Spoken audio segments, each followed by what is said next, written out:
PDF के लिए Telegram join करें। डिक्टेशन स्टार्ट होगा 5 सेकंड के बाद।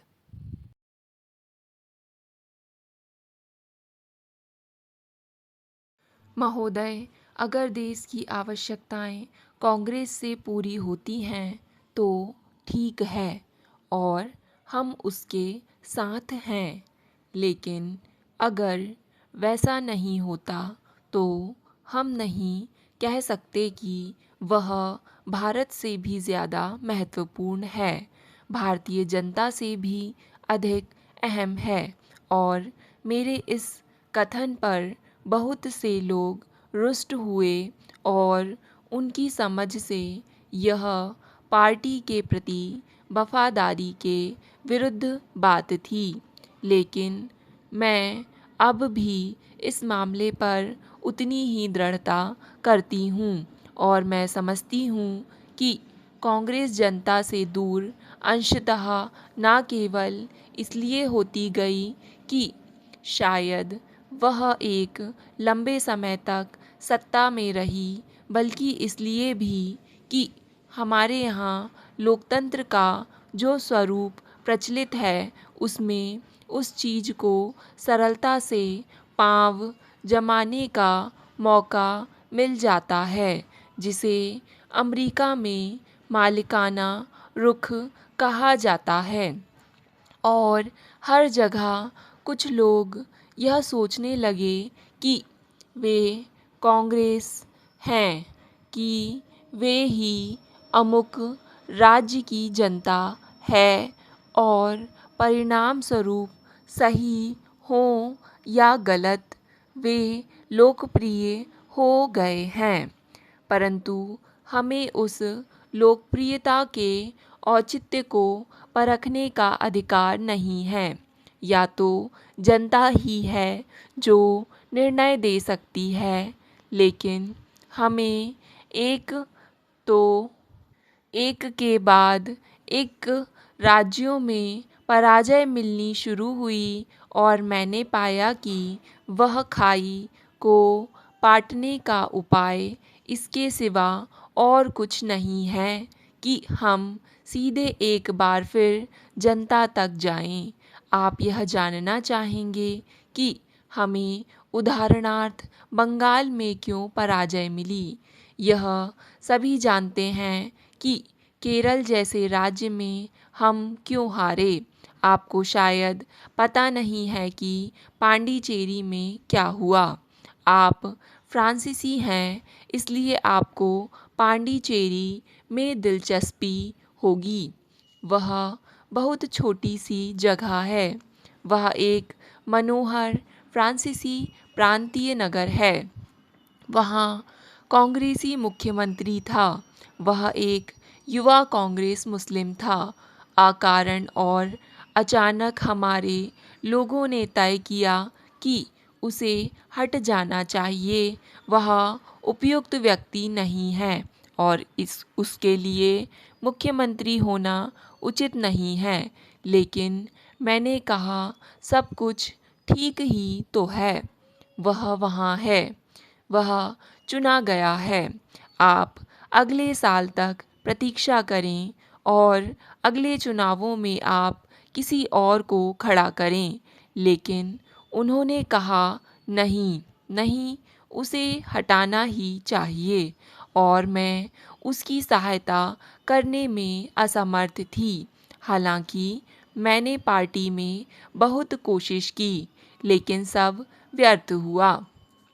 उप सभापति महोदय, नई चिकित्सा जानकारी में तेजी से विकास और स्वास्थ्य संरक्षण के तरीकों में परिवर्तन के कारण अनवरत चिकित्सा का महत्व बहुत बढ़ गया है। इस समय शिक्षण कार्यक्रम नीरस और उबाऊ बन गया है और अध्यापक भी अपनी जानकारी को अद्यतन बनाने तथा उसमें सुधार लाने के लिए अधिक दिलचस्पी नहीं लेते हैं। भारत में एक दो स्थानों को छोड़कर अन्य चिकित्सा कॉलेजों में अभी तक अध्यापकों के प्रशिक्षण कार्यक्रम की कोई व्यवस्था नहीं है। यदि स्वास्थ्य सेवाओं को उच्च स्तर का तथा आम तौर पर स्वीकार्य बनाना है तो स्वास्थ्य सेवा में कार्यरत सभी लोगों को सतत शिक्षा कुशलतापूर्वक आयोजित करना और आर्थिक दृष्टि से उपयुक्त बनाना बहुत महत्वपूर्ण है। शिक्षण अस्पतालों में अभी तक नियमित या संगठित कार्यक्रम नहीं चलाए जाते हैं। सतत चिकित्सा शिक्षा कार्यक्रम के उद्देश्यों में राष्ट्रीय प्राथमिकताओं और स्वास्थ्य विज्ञान की आवश्यकताओं को ध्यान में रखना चाहिए। चिकित्सा शिक्षा के मामले में चिकित्सा पूर्व प्रशिक्षण को और संगत बनाने के लिए समाजशास्त्र, मनोविज्ञान और मानविकी पर पर्याप्त बल दिया जाना चाहिए, जो चिकित्सक और रोगी के बीच संबंधों को बेहतर बनाने के लिए आवश्यक है। इसमें प्रवेश की न्यूनतम आयु 18 वर्ष से अधिक की जानी चाहिए, इसलिए कि मुदालियर समिति ने सुझाव दिया है ताकि वह और ज़्यादा प्रौढ़ हो जाए और उसे पहले उल्लिखित अतिरिक्त विषयों को पढ़ने तथा समझने के लिए और अधिक समय मिल जाए। आमतौर पर यह अनुभव किया जाता है कि चयन की वर्तमान प्रणाली दोषपूर्ण है और इसमें डॉक्टर के रूप में अपनी आजीविका में योगदान करने के मामले में उम्मीदवारों के व्यक्तित्व की पूरी तरह उपेक्षा करके उसके स्कूली स्तर पर ही अधिक जोर दिया जाता है।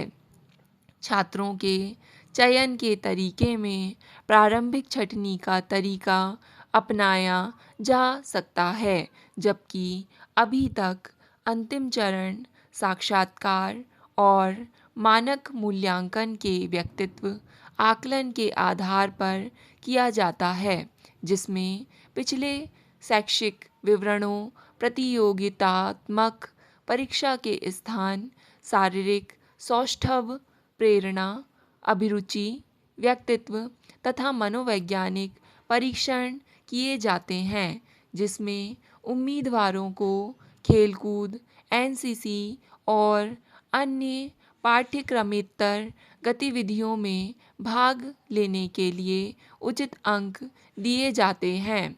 कंप्यूटर पर आधारित वस्तुनिष्ठ बहुविकल्पी प्रश्नों तथा उत्तरों के आकलन के सभी तरीकों के लिए ईमानदारी तथा निष्ठा की मूल बातों पर ध्यान देना आवश्यक होता है। महोदय, दिल्ली या बम्बई या बिहार और उत्तर प्रदेश के लोग विकसित हैं, इसलिए आप जब भारत के बारे में सोच विचार करें तो पृष्ठभूमि में आपको यह सब रखना होगा। अब स्पष्ट है कि मैं भारत के भविष्य के बारे में इसके अलावा और कुछ नहीं कह सकती कि जैसा कि मैं पहले कह चुकी हूँ, मुझे जनता में बहुत विश्वास है और मुझे कोई संदेह नहीं कि चाहे कुछ भी क्यों ना हो, वे सर्वोच्च स्थान पर उठेंगे और इसी बात का महत्व है।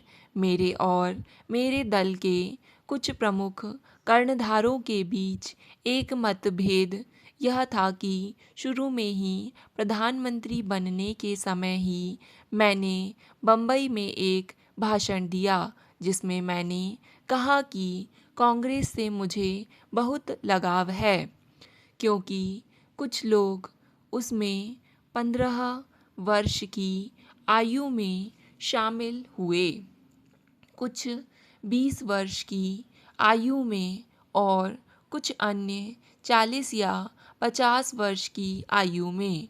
लेकिन मेरा तो जन्म ही कांग्रेस में हुआ। मेरे जन्म के बाद ऐसा कोई भी समय नहीं था जबकि मेरा घर सभी प्रमुख राजनैतिक गतिविधियों, निर्णयों और बैठकों का केंद्र ना रहा हो। मेरे घर में जन्म के बाद खुशहाली थी। स्टॉप। डिक्टेशन पसंद आए तो वीडियो को लाइक तथा चैनल को सब्सक्राइब ज़रूर करें।